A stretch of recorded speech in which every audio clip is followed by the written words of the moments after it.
What's going on there, guys? So today I have a how to beat the Vault of Glass raid video for you guys. I know there's a lot of others out there. A lot of them are really long or don't fully explain things properly. A lot of people have been asking me saying, I haven't found a good video out there, Pone, do it. Here you go. You're welcome. So, first things first, basic stuff you need to know about the Vault of Glass. If you're doing it on normal, I'd recommend you doing it at level 27 or higher, just for the ease, just for the convenience. If you're doing it on any other platform, I mean, you could do it at 26, but if you do it on 26, you're going to need to compensate and bring in 29s and 30s to help and kind of balance that out a little bit. If you're doing it on hard, I recommend not doing it at anything less than 29 or 30, but if you're 30, you obviously have done it.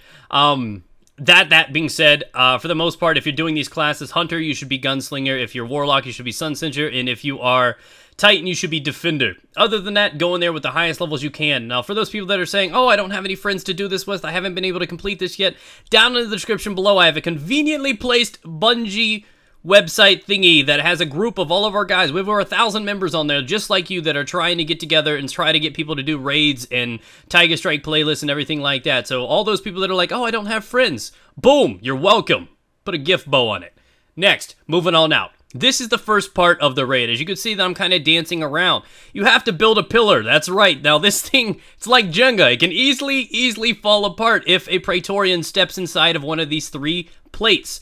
Now there's one located right up there. There's one located in the middle, and there's one located on the left side.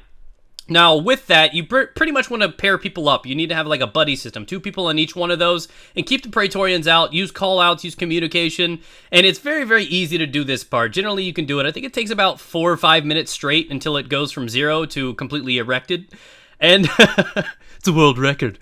But yeah, that's basically it. Pro tip though, when you're doing this, if you do not have raid weapons like the epilogue or anything like that, bring along a sniper and rockets. You want to have, that's just something I should have probably addressed earlier, you're always going to want to bring rockets that have void damage on them, because Minotaurs and Praetorians are really tanky, and because they don't have a sweet spot, a critical spot for precision kills like goblins and everything else do, you're going to really need something to drop those shields quick as hell. So a sniper and a rocket launcher are generally what I recommend for doing this. So now that the first part is officially over, I'm going to ring the doorbell and we're actually going to go into the Vault of Glass. So now that we officially have our foot in the door, now the fun begins. Our first boss fight is now officially underway, the Templar. Now this is separated into 3 different categories, and the first one is actually separated into 3 waves as well. The first wave, their job as the Vex, the bad guys, are supposed to sacrifice themselves to the Confluxes, and those are basically just little towers that are constructed. There's one in the middle, behind where I'm standing right now. There could be one on the left and one on the right. During the first wave, only the middle one is available, and I believe if 4 of them sacrifice, it's game over, you lose, and you have to restart all over at this checkpoint. But on the second wave, the left and right one are available, and the middle one is missing. And then on the final wave, all 3 of them are available. Now, Minotaurs come during this. You're going to have your traditional Vex, and there's also a moment where the Templar summons his legions. And when you see that right above your super bar, when you see that text pop in, a lot of fanatics are going to be coming out of that middle area. That's where you're going to need your RPGs and your explosives and everything like that, your nades. And if by chance you do step in one of the green Uzi pools from the fanatics, you need to go to the middle area where that white light is to cleanse yourself so you do not die.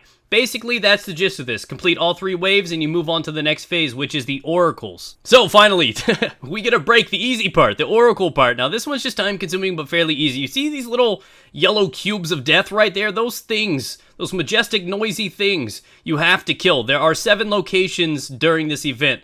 There are 2 in the back, 2 on the left, 2 on the front, and 1 in the middle. Technically 3 on the left side, 3 on the right side, and 1 smack dab in the middle, the first one you saw. And those have to be killed. If they're not killed in time, you're going to get poisoned, or I guess marked, if you will. And you're going to have to go to the middle in that void pool right there and heal yourself, cleanse yourself. Now, this is a fairly easy one. I believe there are 7 waves of Oracles, period. So as long as you're killing creatures in the meantime, everything is going to be easy, fairly simple to do. After this part, you get your first piece of potential gear, whether or not it's a legendary sniper rifle, a raid weapon, a raid gear. This is what you're looking for. So after you complete all 7 waves of this and you make sure these are completed, you'll be moving on to actually fight the Templar. Alright, now we're back for more challenging things. The relic officially spawns down in the middle. There's going to be 1 guy with the relic, and there's going to be 5 other people with regular guns. Now, what you want to do in this one right here, I found the most successful way for me to do it, is you're going to put 2 guys on the left side, which is the side I'm currently on, and 4 guys on the other side. The Templar, when his shield drops, as you guys should know, he decides to teleport. his teleport location is given away by this little circular area, very much like the Vex plates at the start when you're killing the Praetorians. And if you're standing in them, you actually prevent him from going to that other location, meaning his shield stays down. You can see it right across the way right there. They need to stay near it, and it stops him from teleporting to another location. But it also triggers him spawning Minotaurs. Now, if you're the shield guy, that's a good thing, because if you can keep killing these little supplicants, you can keep killing these little harpies, you can build up your super very, very fast, and you can also start using your super to kill one-shot kill Minotaurs. So, you prevent the thing, you keep him in the same place. If he rotates, just keep doing the same pattern. Try to stop him from rotating. Final words on this right here is oracles still spawn. I believe only one at a time unless he enrages. I don't know if there's more. I've never gotten that far personally, but as long as you keep that oracle, this is going to keep running smooth. In case the oracle does elude you guys and does explode and you are all marked, you all have to group around the relic guy so he can do exactly what I'm doing right now and cleanse every one of you guys. And then you guys can go back doing your happy old Templar kill. When you complete this one, you get your second piece of potential raid gear, and then you head on out, and down at the bottom of the cave system, you can also find a crate that can not only spawn in, traditional raid gear and special items and stuff like that, legendary gear, you can even get exotics from it too, so do not miss that chest down at the bottom. Now you're going to have to navigate your way through a couple of puzzle mazes. Okay, the first puzzle is the Gorgon's Labyrinth. Quite frustrating for somebody that does not know how to do this, but fairly easy once you get it down pat. I'm going to be showing you how to do this as if it was the hard run, even though this isn't the hard run. Normally I'd go around this rock right here to my right, but because there's a stationary Gorgon to the left on hard mode, but right now I'm just going to run straight up the middle because I was playing on normal. You hit up on top of this big rock right here. You're going to need to be patient. You're going to wait for this Gorgon down below to kind of go off to the left. And 3 of you at a time is generally recommended for hard. Sometimes you can get all 6 across, but it's your ass if you don't make it. Fairly easy to do this jumping thing right here. Again, also, for those that did not know, there is a chest on the right side. I didn't show you. I didn't feel like showing you guys, but it's also just a material chest where you can only get shards or energy. Your call if you want to go for it. Fairly easy to do again once you've experienced it once. Once you're up here on top of this rock, you should look down, make sure you're clear to go, and you go ahead and you jump towards the other big rock right over there. I'm taking a chance, and I'm going to go ahead and take all 6 of us yet again, because it looks like there's nothing around. So again, it's all about watching their patterns, making sure you're able to do this. Now, it's essential that when you're on the ground and you're near them, they can hear you. Do not run through this. I repeat, do not run through this and do not jump, because that gives away your position. You can stand up, you don't have to crouch, but just walk. Do not hold that thumbstick down and do not jump.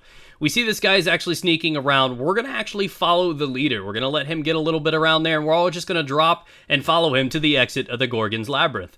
Fairly easy to do. You can actually run through this on normal difficulty, but I guess we took it slow just to make sure you guys can show exactly how to do this if you were doing this on hard. So this final puzzle is actually fairly easy when you get used to it. You basically want to jump to this first rock that spawns right here. There's going to be another rock that spawns directly to the right. If you are a hunter, you want to make sure you time these right. You want to get a running start and jump for the cliff. Take your time, get a second jump right before you're about to land. Get your third jump in, you're on the platform. If you are Warlock or Titan, you want to just get really, really high on the glide. Right before you think you're about to run out of your glide and drop, you let go. And then right before you land, you hit it again just to stop and ease the drop. Right here, there's a little divot that makes you walk off if you actually go underneath this. You need to jump around. Again, I know this sounds simple, but I've seen so many people fail at this, I felt like I had to throw it in here. Okay, so now it's officially time to show you guys exactly how to beat the final area of the Vault of Glass. So, when you go inside here, you basically need to kill all the creatures in here, save the Gatekeeper for last, kill the Gatekeeper, and then you're going to be available to open up one of the portals. Now, where this gets complicated on hard is this gets a little challenging. The Hobgoblins are really, really strong on the left and right side. What you want to do, the method, the strategy for this, is you want to open these portals one at a time. So when you effectively kill that Gatekeeper, you need to have the people sitting on one of these portals right by where I'm standing right now. It opens up the portal. You pretty much only need to send 2 people on the inside. Those 2 people need to kill the Gatekeeper on the inside as quick as possible. When he dies, he drops a relic at the top of the platform. Grab the relic, heal your guys, get back outside, you rotate over to the other side. Then you open up that portal, and then you go inside. Now, during the first period, when you grab the first relic, there's also going to be a conflux that spawns right there where I'm looking at that goblin. You're going to need to have people protect that, because if the Vex start sacrificing themselves to that, you guys lose. So, in order, what you have to do, portal, grab the relic, come out, put people on guard to protect the conflux, and also keep the alternate portal open while they go grab the second relic. When they go inside and grab the second relic, same plan applies. Kill the gatekeeper, grab the second shield, come outside. But it is essential that when you're playing on hard, this is where the synthesis comes into play. You're going to want to kill that gatekeeper as quick as possible, or the Minotaurs are really going to hurt two guys on the inside. Fastest is bestest. Yes, that's a word. So, again, heavy ammo, you're going to need rocket launchers, snipers, drop them as quick as possible, best way to do it. Now, after that part is done, you all have to migrate to the middle where that conflux is. You're going to have Minotaurs spawning from the staircase, and they're also going to be spawning from the back side of those portals, as you can see right now. That conflux needs to stay safe. This is generally only takes about a minute. If you've got two relic guys and you're playing on hard, it's really easy. Two right triggers actually just takes these guys out instantly, or a dunk and a right trigger. One guy with a relic can protect the staircase fairly easy. So, all you got to do is hold out for a whole minute straight, and then you are going to be able to get your third piece of potential raid gear and move on to fight Atheon himself. Alright, we have finally made it. We are now fighting Atheon. Atheon works very, very easy. He opens up a time warp that teleports the three furthest people away from him into the portal. The three guys on the outside are required to go to the planet or the side. Venus is right, Mars is left, or desert is left, or left is left. Whatever you call it out, your teammates can organize the call-outs. Whichever one he portals you to, you need to have the three guys on the outside sitting there, killing the supplicants on the outside, and also protecting it. If you want a more in-depth video of how the outside of this boss fight works so you can do it, I have it where we beat Atheon on hard in 5 minutes doing these methods. So if you want to see that, that's going to be located down in the description below. Now, because I'm doing this on normal, I'm generally staying up here, letting them hurt the Minotaur a little bit, where normally I should be down there dunking the hell out of them and killing them, so all they have to do is fight the oracles.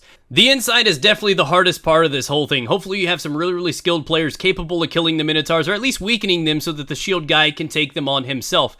After you get out of there, you want to go ahead and head outside. As you can see, the Time of Vengeance just started, 30-second countdown on the left side of your screen. Because I was out before they killed the final oracle, I was able to squeeze a couple shield shots, super shots with the relic into him, getting a little bit of damage before he actually starts moving around. Realistically, you'll probably get more damage if you actually have your teammates inside of this bubble. And again, as long as you are on the right side of this, you're avoiding this left wall that I'm looking at right there, you should be safe.